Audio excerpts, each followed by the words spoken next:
COMELEC magpapakuha ng kopya ng privilege speech ni Representative Leandro Leviste kaugnay sa mga aligasyon ng vote buying. Detalye ng balitang yan mula kay Rajuman Jairus Peña, Florida. RMN Live Report!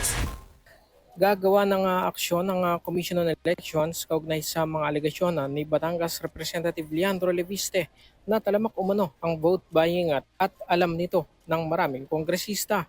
Ayon kay COMELEC Chairman George Sherwin Garcia, nagpapakuha sila ng kopya ng privilege speech ni Leviste kaugnay sa nilalaman nito.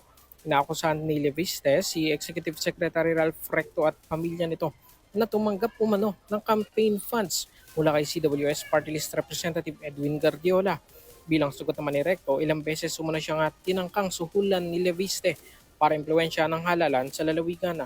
Kabilang dito ang pag-alok umano ng 400 milyong piso para patrasin ang kalaban sa halalan at bukod pa sa 1 bilyong piso na alok naman daw para umatras si Batangas Governor Vilma Santos Recto sa kanyang kandidatura. Sa kabila nito nilinaw ni Garcia na walang mga kasong inihain sa lalawigan ng Batangas na may kinalaman sa vote buying nitong nagdaang 2025 elections. Kasama mo sa DCXL RMN Manila, Radyo Jairus Peña, Florida, Tatak RMN.